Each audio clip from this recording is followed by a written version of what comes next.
everyone, and welcome to my channel, The Corporate Socialite Budgets. As the title suggests, I will give an overview of my YNAB budget categories, as well as a bit of a background on myself. So to start with the background, I am a recent or pandemic college grad, and post-graduation, I moved to a different state to start my career. Since the start of my career, I have utilized YNAB, or You Need a Budget, in order to manage my income and pay my bills on time. But to be honest, I wasn't really consistent the first 6 months of my career just because I would really only input my income on a bi-weekly basis and never look back at the budget seriously.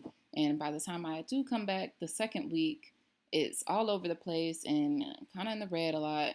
So I YouTubed Budget With Me videos, and ever since then, it's been no looking back.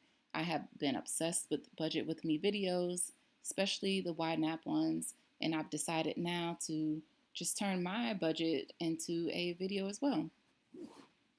So I will admit as well that every week or 2 weeks or even monthly, it won't always be perfect. I still am learning and making sense of everything. So there may be times where categories may be red and I'm moving things around to fix that. So I just ask that you all bear with me as I manage through. So now we can move on to the categories.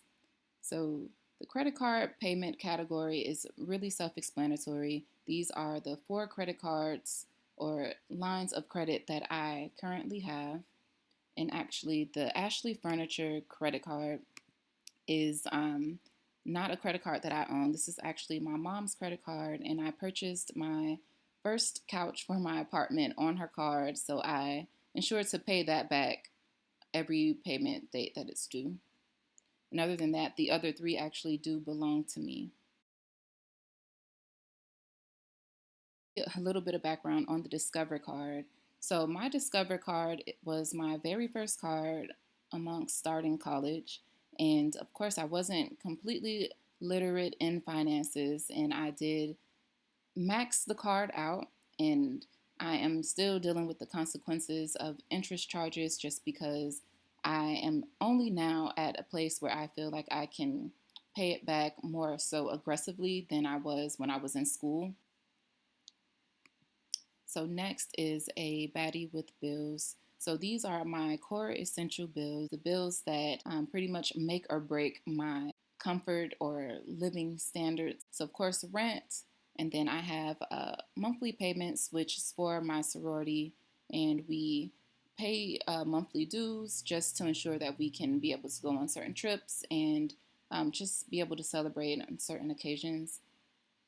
So my energy bill, as well as my car note, my auto insurance, renter's insurance, baddie on the bus is how I commute to work, groceries, of course, laundry, and I've recently added in dry cleaning just because I've realized that that was a category that I hadn't really added in before, and it's one that I actually might need more often, and of course, gas. So I do want to pause here, and there is $25 ready to assign. I recently sold a vacuum cleaner on Facebook Marketplace, so I'm going to actually assign that $25 and keep going with the budget overview. So what I'll do first, of course, is assign anything in the red or just kind of not looking pretty. So of course, dry cleaning I will cover with that.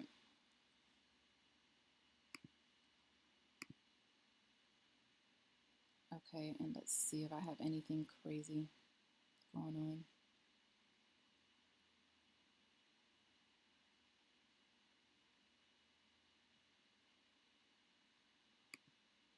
Okay, and I'll cover the rest with this for now. Yikes.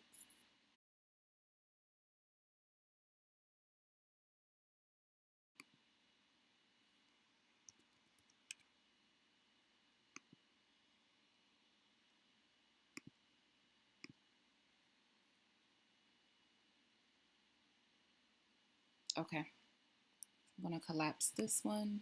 True expenses are my subscription-based services or even my credit card interest charges. And I mentioned in the last video that I do like to pay my interest charges back. That is a new tip that I've learned watching Budget With Me videos. So that is a way that I try to keep my revolving balance down. All of my interest charges are here and all of the other subscription services.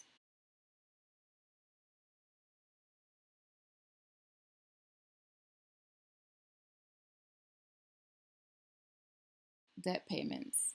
This houses all of the debt that I may owe outside of credit cards. So the paying for app services like Afterpay, Klarna, QuadPay.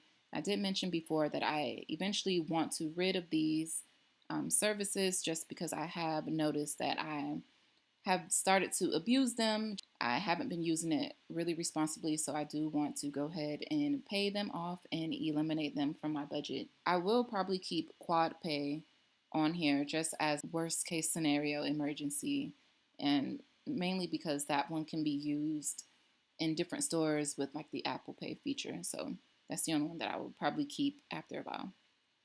Then I also have the not credit, just debit. And I think I might have mentioned this before as well. But anytime I spend or take from my emergency fund, I instantly debit it to this budget category, just so I'm reminded that this now needs to be reimbursed back to myself.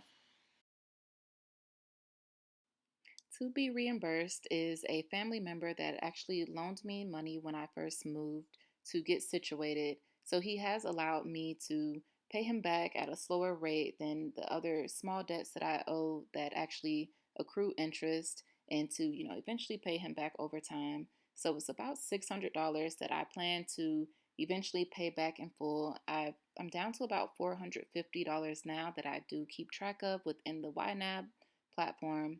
So sooner than later, I want to be able to pay him back the money that he has kindly lent me. So Cash App Paydown. This one is really weird and strange how this happened. So once upon a time, I had about $200 on my Cash App card, and I made a purchase on Amazon for about $200 as well. So for whatever reason, the money was reversed back onto my Cash App card probably 2 weeks or so later after I made the purchase. I wasn't sure why that had happened. So eventually I just kind of let it sit for a week or two. And of course, irresponsible college student of me, I eventually started to tap into that money. And by the time I started using the money and used all of the $200, then they came back and deducted the $200 from my account. So it was really weird because at first they had deducted it when I placed the order on Amazon, and then was returned to my Cash App card, which was even more weird. And then I spent it irresponsibly, and then they deducted it again. So now my Cash App card has been paused until I pretty much pay the money back. So I have about $90 balance on there that I need to pay back, and I need to be a lot more responsible and just go ahead and pay it all off. So hopefully you all don't cringe too much and can hold me accountable with that one. And then the IOUs are, if I ever owe anyone money, I just place it there. And usually that is like my mom or a parent or someone. And then medical collections and student loans. So student loans, I have started to look into that. And I know that there has been a pause. And now the pause on the student loan interest has been extended to January. So now I have more of a reason why I need to go ahead and start diving into my student loan expenses while the interest is ultimately free. So I will make another video around my student loan debt repayment plan and what exactly I plan to do towards that in the coming week or two. Save Chick sinking funds. So this category group houses all savings from sinking funds and most importantly, my emergency fund. So at this point now, my emergency fund is the most important fund in this list and probably within this budget just because I'm kind of living on a razor sharp edge without an emergency fund. So I tapped into my emergency fund and pretty much depleted it just because I moved to a different apartment and there were tons of fees that came with moving that I hadn't anticipated. So I did deplete my emergency fund.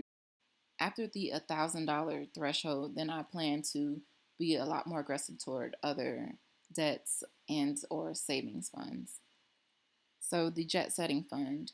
This fund is all things vacation or traveling. So if I am going on a trip or even if I am anticipating someone coming to visit me, I put all money vacation related into this fund. So actually in the coming month, my boyfriend will be coming to visit me. So within the next paycheck or two, I will start to add a bit more to the jet setting fund just so I can have some spending money when he's here because I do want to show him around. Whose birthday is this month?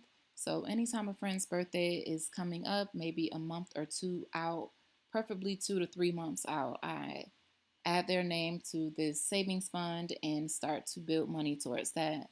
And that money will go toward their birthday gift or even the festivity that they choose to have during that month. Christmas gifts. So this fund has been on my budget probably since I've started the budget. It's not really looking good right now. So after I build up my basis emergency fund, then I will start to pay a lot more attention to my sinking funds. Clothing, that one is hit or miss. I think I need to kind of set how much I want to put aside each paycheck for clothing just because right now I haven't been worried about that so much. Interest paid in. So I do have a high yield savings account as well as checking account with Ally and Capital One. So every month or so when I am paid interest in, which is usually a couple cents, I just add it into there just so I can keep track of that. And then investing, I invest with Robinhood, the Robinhood app, and I have some money set aside in there. I've considered tracking that stock within YNAB, but it moves so much on a day to day that I just don't even want to worry about that. So there is money that I have set aside in investing within Robinhood as well as within my 401k that I don't currently keep track of within the YNAB app. Okay, and just for fun. So don't cringe. I know in the last video it's probably about $200 I budgeted toward fun money, but it's now down to roughly $50, unfortunately. So I have about $50 left to spend for fun purposes for the next week or so, or week and a half. So I just have to kind of stay in the house now. So beauty services and beauty supplies go hand in hand. If I decide to get my hair done or nails or something of that nature, then I make sure to save up for that. It's almost like a sinking fund as well because I do save towards that. And then bars are pretty much self-explanatory, maybe happy hour after work or just hanging out with some of my friends during the weekend. Food on the run is all things that I didn't prepare at home that I also didn't have to dine out for. So that is something like Chipotle or a fast food type of place that goes there. Dining out is self-explanatory. Home goodies. So as I mentioned, I moved to a new apartment. So I still am in the process of furnishing and decorating it. So that is why the home goodies category exists. Necessary unnecessaries is pretty much synonymous to the stuff I forgot to budget for. So just this past week, I had to purchase some rabbit food for my brother and niece's little rabbit that's back home. My brother decided to buy my nieces a rabbit for Christmas last year. And when I went home during the Christmas break, I fell in love with this rabbit. So now I pitch in as much as I can if the rabbit is missing some things back at home. So I think I'm like a faraway caregiver for the rabbit as well. So that went under the necessary unnecessaries. And then birthday estate. So I probably keep this closed just because it does house the names of all of my friends as well as their birthdays. So typically what I would do if their birthday is coming up in the next 2 to 3 months, then I will move their name up to the Save Chicks sinking funds under the whose birthday month is it, and I'd start to add money to it as I get paid. Okay, so this is my budget. I like to keep the category names on my budget pretty cute and similar to my personality, just so I ensure that I use the budget and I make it as me as possible. So if you guys have any tips based on how my budget looks, or maybe some ideas that I can incorporate to my budget, please leave your comments and feedback down below. Thank you all so much, and I'll see you in the next video.